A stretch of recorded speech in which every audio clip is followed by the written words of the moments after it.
Hello guys, welcome to my channel mathematics. देखो, आज हम बात करने वाले हैं हमारे पास जो प्रबंध का सिद्धांत है, इसके बारे में बात करेंगे। देखो, इससे पहले जो इसका जो जस्ट चैप्टर नंबर फर्स्ट है, अगर तुमने इसको पढ़ा है तो बहुत अच्छी बात है, और नहीं पढ़ा तो भाई और अच्छी बात है। ठीक है, और अच्छी बात इसलिए बोल रहा हूँ ताकि तुम इस चैप्टर को ढंग से पढ़ोगे। ठीक है, देखो, मैं इस चैप्टर के अंदर तुम्हें वही सारी सारी बातें बताऊंगा जो तुम्हारे एग्जाम के लिए काफी ज्यादा रेलिवेंट है। अगर तुम उसको समझ लेते हो तो तुम्हारा चैप्टर आसानी से तुम्हें समझ में आ जाएगा। ठीक है, अब सुनो। देखो, इसके अंदर हमारे पास है क्या। पहले तो प्रबंध के सिद्धांत क्या होता है। देखो, हमने ये वाली बात पढ़ी है कि हम किसी भी काम को करते हैं तो उस काम को करने के लिए हमें क्या है कि एक नियम कानून इन सब की जरूरत पड़ती है। तो वैसे ही जब हम प्रबंध को चलाते हैं, ठीक है, तो हमें क्या कुछ सिद्धांत की जरूरत पड़ती है। ठीक है, जिसको हम बोलते हैं, और सिद्धांत में बस एक सामान्य मार्गदर्शन है। ठीक है, सामान्य मार्गदर्शन का मतलब होता है कि हमें करना क्या क्या है। जैसे मान लो मैं तुमसे ऐसे बोल दूं कि भाई तुम्हें 10वीं क्लास पास करनी है, तो उसके लिए मार्गदर्शन क्या है, तुम्हें ढंग से पढ़ाई करनी है। ठीक है, इस तरीके से। तो वही इसमें बता रहा हूँ कि जब भी अगर हम प्रबंध को ढंग से चला रहे होते हैं, प्रबंध को ढंग से चलाने के लिए हमें कुछ मार्गदर्शन, एक रास्ते की जरूरत पड़ती है। उसी रास्ते को बोलते हैं सिद्धांत। ठीक, तो अगली बात करते हैं प्रबंध के सिद्धांत की प्रकृति। ठीक है, इसका नेचर क्या है। पहला, सर्वपरिक्त है। मतलब जो प्रबंध के सिद्धांत है वो किसी भी प्रकार की संस्था हो, किसी भी प्रकार का व्यवसाय हो, किसी भी प्रकार का बिजनेस हो, सब जगह लागू हो जाता है। अगला ये हमारे पास है सामान्य मार्गदर्शन। देखो, जो प्रबंध के सिद्धांत है वो सिर्फ सामान्य मार्गदर्शन करते हैं। सामान्य मार्गदर्शन का मतलब ये है कि वो सिर्फ मान लो हल्का बहुत चेंज करके यूज करते हैं। ये कभी भी साइंस के फॉर्मूले के जैसे नहीं होते। ठीक है, जैसे हमारे पास जो साइंस के फॉर्मूले हैं, ठीक है, साइंस के फॉर्मूले में क्या होता है, हम उसको डिट्टो यूज करते हैं। मैथ के फॉर्मूले, मैथ के प्रिंसिपल है, उसमें क्या करते हैं, उसको डिट्टो यूज करते हैं। लेकिन जो प्रबंध के सिद्धांत है उसको हम डिट्टो यूज नहीं करते। ठीक है, वो सिर्फ एक जनरल गाइडलाइन है कि भाई ऐसा होगा तो ऐसा कर सकते हो, ऐसा होगा तो ऐसा कर सकते हो। अगला, व्यवहार एवं शोध द्वारा निर्मित। देखो, प्रबंध प्रबंध के जितने सिद्धांत हैं वो बहुत सारी प्रैक्टिस और बहुत सारे एक्सपेरिमेंटेशन, ठीक है, बहुत सारे एक्सपेरिमेंट के द्वारा बने। ठीक है, ऐसे नहीं बन गए। अगला पास है लोच। देखो, जो प्रबंध के सिद्धांत है वो काफी लोचशील है। ठीक है, मतलब फ्लेक्सिबल है। उसको अपनी परिस्थिति की मांग के अनुसार सुधारा या बदला जा सकता है। अगली बात है मुख्यतः व्यवहारिक। ये हमारे पास हमेशा क्या होता है कि ये हमेशा जो, ये मान लो कि जो मानव है, ठीक है, मानव के व्यवहार को हमेशा प्रभावित करता है। ठीक है, जो प्रबंध के सिद्धांत है उसको इस तरीके से बनाया गया है कि जो मानव का व्यवहार है इसको आराम से प्रभावित कर देगा। अगली बात करते हैं कारण एवं परिणाम का संबंध। जो प्रबंध का सिद्धांत है वो देखता है कि प्रॉब्लम क्या है, ठीक, और उस प्रॉब्लम का संबंध निकालता है कि ये जो प्रॉब्लम है ये प्रॉब्लम उत्पन्न क्यों हुई है। ठीक है, जब ये पता लगा ले कि प्रॉब्लम क्यों उत्पन्न हुई है फिर उसका समाधान निकालता है। ठीक, अब सुनो, इसके अगले पे आते हैं हम। प्रबंध के सिद्धांत के महत्व की बात करते हैं। ठीक है, देखो, जब भी तुम्हें पढ़ाया जाना कि प्रबंध के सिद्धांत के महत्व का मतलब क्या होता है, इसका मतलब है हम प्रबंध के सिद्धांत को क्यों पढ़ रहे हैं, जो प्रबंध का सिद्धांत है उसको पढ़ ही क्यों रहे हैं।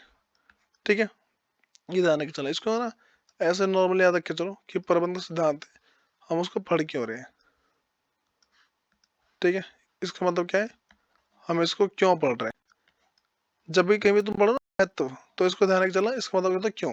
तो प्रबंध सिद्धांत को क्यों पढ़ा जा रहा है, हम ये पढ़ते हैं इस टॉपिक के अंदर। ठीक है, अब सुनो। तो अगर बहुत ही आसान सी भाषा बोला जाए तो पहला, प्रबंधक को वास्तविकता, प्रबंधक को का उपयोगी सूक्ष्म ज्ञान प्रदान करना। देखो, सबसे पहला कारण क्या है, जो भी प्रबंधक होते हैं, जो मैनेजर वगैरह होते हैं, मैनेजर को ना जो भी वास्तविक चीजें हैं उन सबका ज्ञान प्रदान करने के लिए। ठीक है, जैसे मान लो आप कोई स्टूडेंट है, ठीक है, वो मैनेजमेंट की पढ़ाई करता है। उस मैनेजमेंट की पढ़ाई में उसको क्या पढ़ाया जाएगा, उसको ये पढ़ाया जाएगा कि किसी भी समस्या से डील कैसे करना है। ठीक, अगली बात हमारे पास है कि संसाधनों का अधिकतम उपयोग एवं प्रभावशाली शासन। और प्रबंध का उपयोग, देखो, जो प्रबंध है, ठीक है, प्रबंध के सिद्धांत की जरूरत इसलिए पड़ती है ताकि जो भी मेरे पास संसाधन है उसका उपयोग अधिकतम हो पाए। मतलब कि जितना उसका मैक्सिमाइज यूज कर सकते हैं उतना। जैसे मान लो एक फैक्ट्री है, ठीक है, एक फैक्ट्री में 100 लोग हैं। अगर एक इंसान जो है, अगर एक इंसान है वो अगर मान लो 50 कपड़े बनाएगा, ठीक है, एक इंसान क्या 50 कपड़े बनाता है, तो टोटल अगर 100 की बात चले तो 100 गुने 50, तो टोटल मेरे पास क्या 5,000 कपड़े बनने चाहिए। ठीक है, तो जो भी संसाधन है उसका पूरा-पूरा उपयोग होना चाहिए, ठीक है? संसाधन के उपयोग में कमी नहीं होनी चाहिए या फिर संसाधन की बर्बादी नहीं होनी चाहिए, ठीक है? अगला पास है वैज्ञानिक निर्णय। देखो भाई, जो प्रबंध के सिद्धांत हैं, वो वैज्ञानिक निर्णय लेने में एक ना साइंटिफिक निर्णय लेने में काफ़ी ज़्यादा सहायक होता है, ठीक है? दूसरी बात करते हैं बदलते पर्यावरण की आवश्यकता को पूरा करना। देखो, जो हमारे पास प्रबंध के सिद्धांत हैं, वो इस तरीके से बने होते हैं कि ये जो बदलता हुआ पर्यावरण है ना, इस बदलते हुए पर्यावरण में वो आसानी से घुल-मिल जाता है, ठीक है?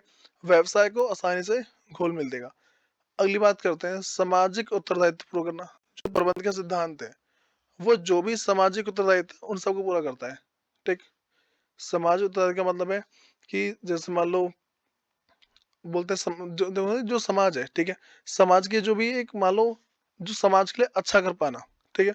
वो सारी-सारी चीज़ उदाहरण के लिए मान लो जो प्रबंध का सिद्धांत है, वो श्रम विभाजन या विशिष्टीकरण को बढ़ावा देता है, ठीक है? ये चीज़ ये फिर मान लो एक मार्गदर्शन का काम करता है वो। जो प्रबंध का सिद्धांत है वो क्या है, एक मार्गदर्शन का काम करेगा, ठीक है? अगली बात करते हैं प्रबंधकीय प्रशिक्षण, शिक्षा एवं अनुसंधान। देखो, जो मेरे पास मैनेजमेंट की पढ़ाई होती है, ठीक है? हम टॉपिक पढ़ रहे हैं कि हमें मैनेजमेंट क्यों पढ़ना चाहिए, ठीक है? या फिर जो प्रिंसिपल ऑफ मैनेजमेंट है क्यों पढ़ना चाहिए?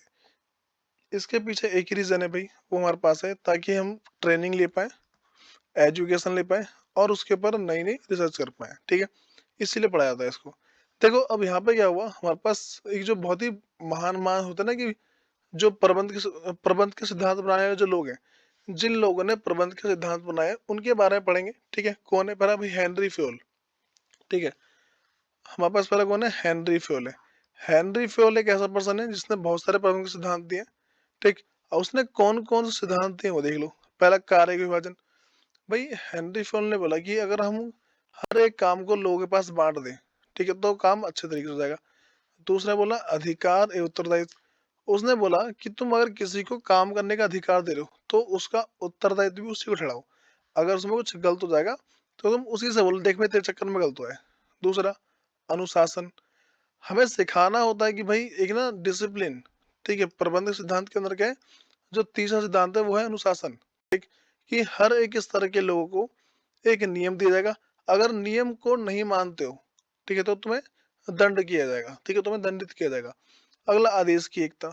आदेश की एकता ये बोलते हैं एक व्यक्ति को हमेशा एक ही, ठीक है? हमेशा एक ही व्यक्ति से क्या है ऑर्डर मिलना चाहिए, सब जगह से नहीं मिलना चाहिए, ठीक है? ऐसा निर्देश की एकता। इसमें ये बोलता है कि एक व्यक्ति एक काम के लिए सिर्फ एक जने को आदेश देगा, ठीक है? सबको आदेश नहीं देगा। देखो, मैं तुम्हें दोनों समझा रहा हूँ कि दोनों में क्या-क्या पॉसिबल है। इसके अंदर ये बोलता है कि एक व्यक्ति है, ठीक है? ये क्या है कि क्या है ना इसमें सिर्फ किसी एक जने से इसको मिलना चाहिए ऑर्डर, ठीक है? जैसे मान लो कि ये व्यक्ति है, ठीक है? और एक मैनेजर है, ठीक है? सिर्फ ये इसको ऑर्डर दे सकता है, ठीक है? वैसे अगर निर्देश की एकता की बात करें, तो अगर हमारा जो पूरा-पूरा समूह है, जो पूरा मान लो जो पूरा समूह है, ठीक है? हमारी पूरी जो कंपनी है, पूरी कंपनी का जो निर्देश है वो एक तरफ होना चाहिए, ठीक है? सबका डायरेक्शन एक ही हो। ये नहीं कि कोई चाह रहा है मैं अपना प्रॉफिट कमा लूँ, कोई चाह रहा है मैं अपना प्रॉफिट कमा लूँ, ऐसा नहीं होना चाहिए, ठीक है? सबका क्या अलग-अलग होना चाहिए। अगला मतलब जो सबके जो उद्देश्य हैं, वो एक होने चाहिए। इसमें क्या सबके उद्देश्य एक होने चाहिए।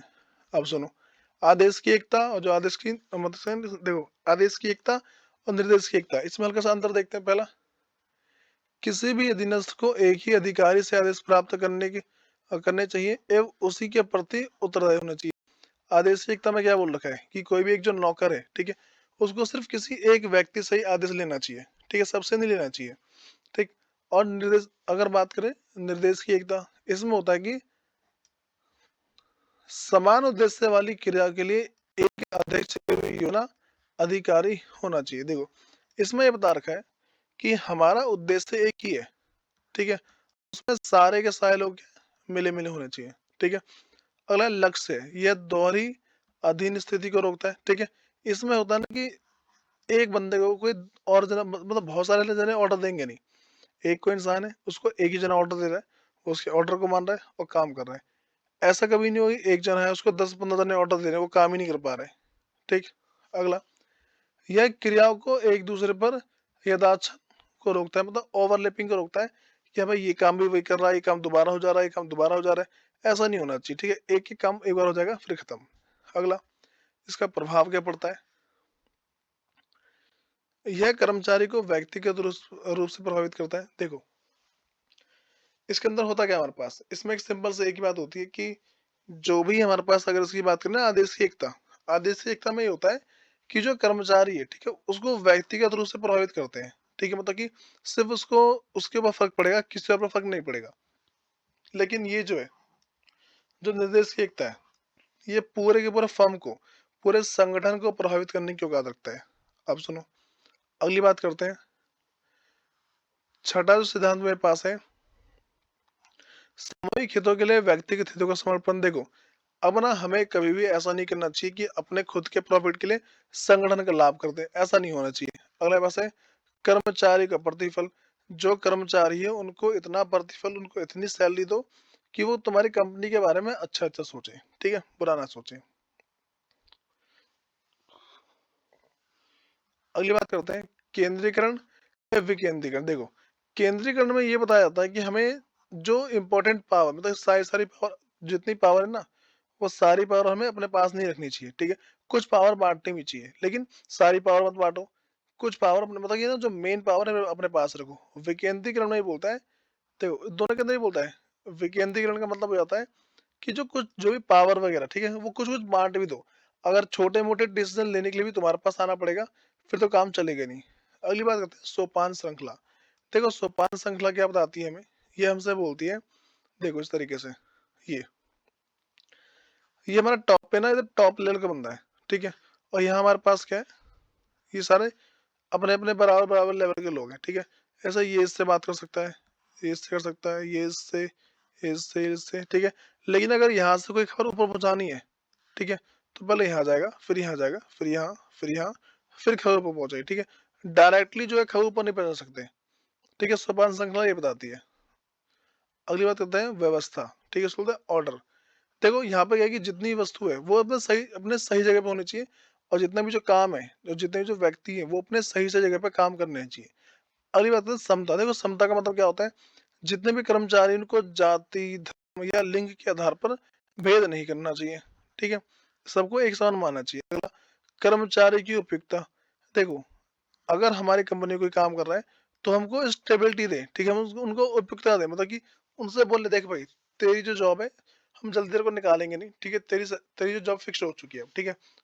अब जो है, जब बहुत दिक्कत आ जाएगी तो कुछ देखा जाएगा, वरना तेरी जॉब हम क्या फिक्स देके चल रहे हैं। तो इसका मतलब क्या है? जो कर्मचारी है उनको इतना तो, इतनी सिक्योरिटी दो कि वो बोले हाँ भाई, मेरी जॉब तो पक्की हो रखी है। अगली बात, पहल क्षमता। देखो, इसमें ये बता रखा होता है कि हमें सबसे पहले ना, किसी भी चीज के लिए सबसे पहला कदम उठाना चाहिए, ठीक है।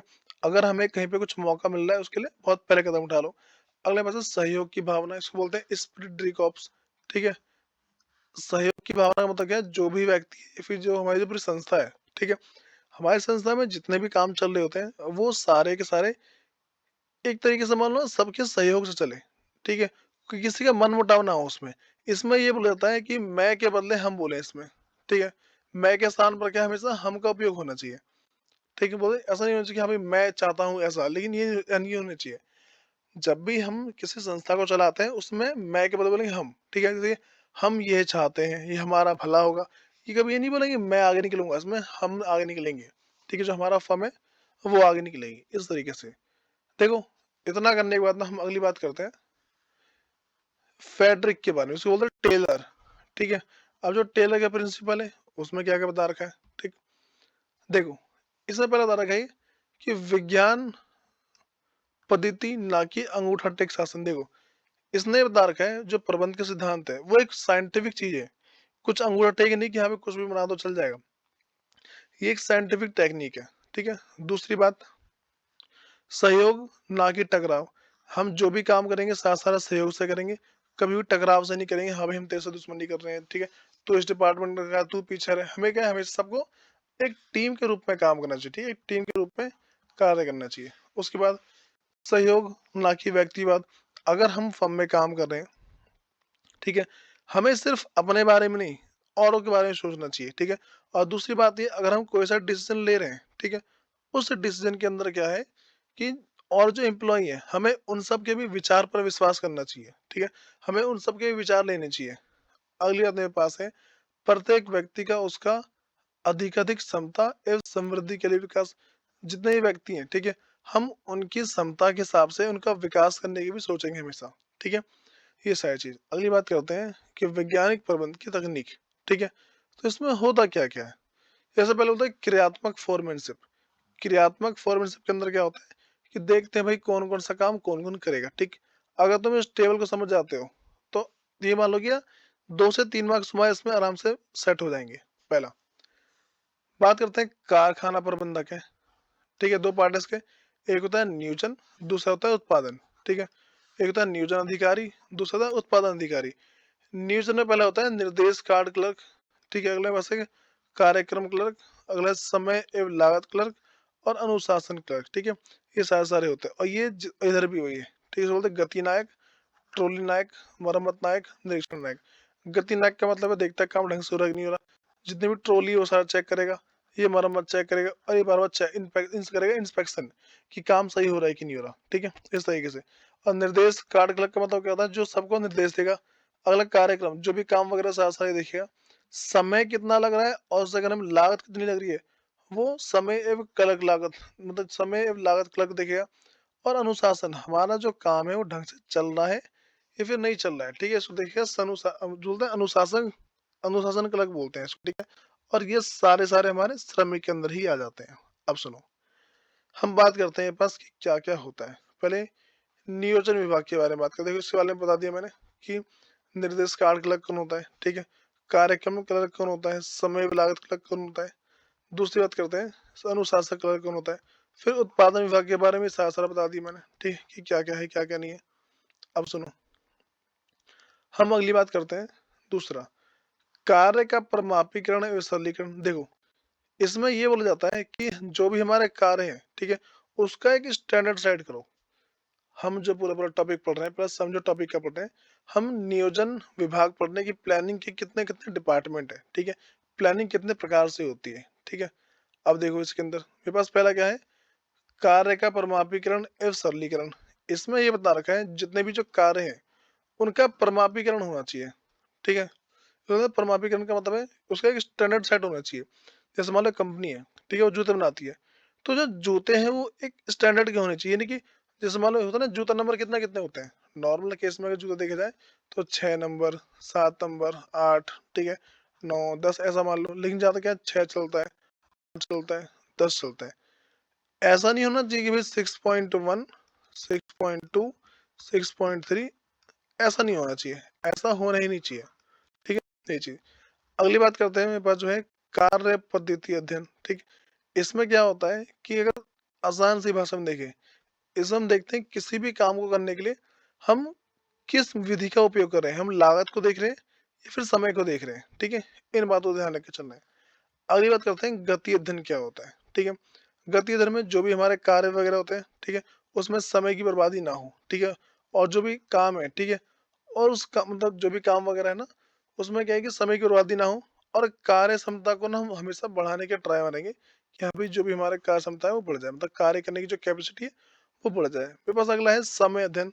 इसमें देखते हैं कि भाई एक व्यक्ति बीच में कितने ब्रेक ले रहा है, ठीक है, या फिर कितने समय की बर्बादी हो रही है, इन सबको देखा था इसके अंदर।